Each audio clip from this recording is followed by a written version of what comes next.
Little House in the Big Woods by Laura Ingalls Wilder, illustrated by Garth Williams. Chapter 2. Winter Days and Winter Nights. The first snow came, and the bitter cold.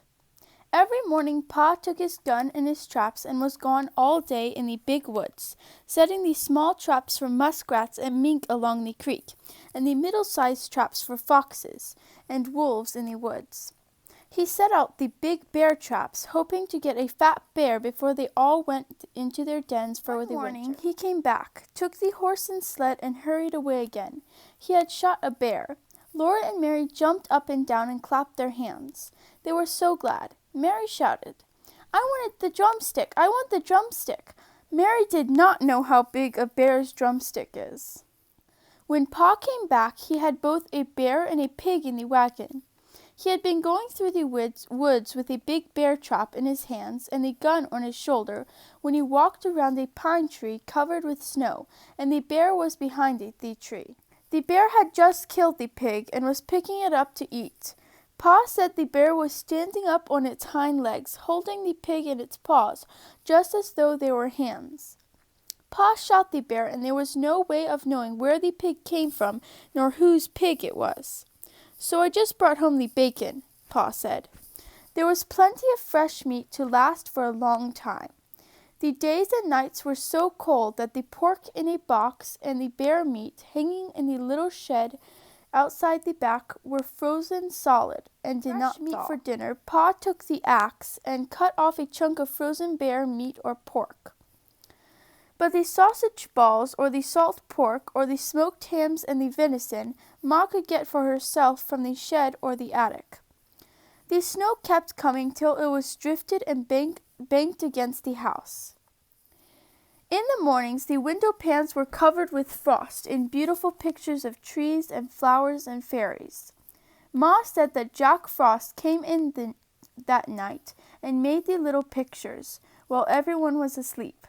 Laura thought that Jack Frost was a little man all snowy white, wearing a glittering white point cap and soft white knee boots made of deerskin. His coat was white, and his mittens were white, and he did not carry a gun on his back, but in his hands he had shining sharp tools, which he carved the pictures.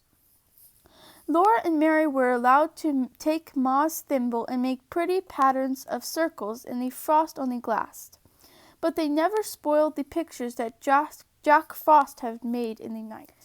When they put their mouths close to the pan and blew in their breath on it, the white frost melted and ran in drops down the glass.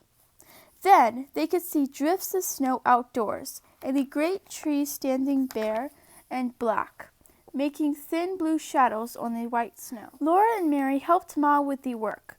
Every morning there were the dishes to wipe. Mary wiped more of them than Laura because she was bigger, but Laura always wiped carefully her own little cup and plate. By the time the dishes were all wiped and set away, the trundle bed was aired.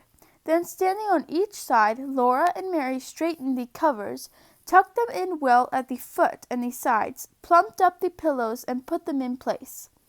Then Ma pushed the trundle bed into its place under the big bed. After this was done, Ma began the work that belonged to that day. Each day has its own proper work. Ma used to say, "Wash on Monday, iron on Tuesday, mend on Wednesday, churn on Thursday, clean on Friday, bake on Saturday, rest on Sunday." Laura liked the churning and the baking days best of all the week. In winter, the cream was not yellow as it was in the summer, and butter churned from it and was white and not so pretty. Ma liked everything on her table to be pretty, so in the winter she colored the butter. After she had put the cream in the tall crockery churn and set it near the stove to warm, she washed and scraped a long orange-colored carrot. Then she grated it on the bottom of the old leaky tin pan that Pa had punched full of nail holes for her. Ma rubbed the carrot across the roughness until she had rubbed it through all the holes, and when she lifted up the pan there was a soft, juicy mound of grated carrot. She put this in a little pan of milk on the stove, and when the milk was hot, she poured milk and carrot into a cloth. Then she squeezed the bright yellow milk into the churn, where it colored all the cream. Now the butter would be yellow after the milk had been squeezed out. Mary thought she ought to have the larger share because she was older, and Laura said she should have it because she was littler. But Ma said they must divide it evenly. It was very good. Ready, Ma scalded the long wooden churn dash, put it in the churn, and dropped the wooden churn cover over it. The churn cover had a little round hole in the middle, and Ma moved the dash up and down through the hole. She churned for a long time. Mary could sometimes churn while Ma rested, but the dash was too heavy for Laura. At first the splashes of cream showed thick and smooth around the little hole. After a long time they began to look grainy. Then Ma churned more slowly, and on the dash where there began to appear tiny grains of yellow butter. When Ma took off the churn cover, there was the butter in a golden lump, drowning in the buttermilk. Then Ma took out the lump with a wooden paddle and put it into a wooden bowl, and she washed it many times in cold water, turning it over and working it with the paddle until the water ran clear. After that she salted it. Now came the best part of the churning. Ma molded the butter. On the loose bottom of the wooden butter mold was carved the picture of a strawberry with 2 strawberry leaves. With the paddle, Ma packed the butter tightly into the mold until it was full. Then she turned it upside down over a plate and pushed on the handle of the loose bottom. The little firm pat of golden butter came out, with the strawberry and its leaves molded on top. Laura and Mary watched breathless on each side of Ma while the golden little butter pats, each with his strawberry on the top, dropped onto the plate as Ma put all the butter through the mold. Each a good drink of fresh buttermilk. On Saturdays, when Ma made the bread, they each had a little piece of dough to make into a little loaf.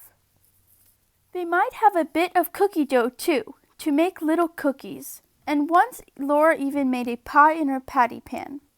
After the day's work was done, Ma sometimes cut paper dolls for them. She cut the dolls out of stiff white paper and drew the faces with a pencil. Then from bits of colored paper she cut dresses and hats, ribbons and laces, so that Laura and Mary could dress their dolls beautifully. But the best time of all was at night, when Pa came home. He would come in from his tramping in through the snowy woods with tiny icicles hanging on the ends of his mustaches. He would hang his gun on the wall over the door, throw off his fur cap and coat and mittens, and call, "Where's my little half-pint of sweet cider half-drunk up?" That was Laura, because she was so small. Laura and Mary would run to climb on his knees and sit there while he warmed himself by the fire.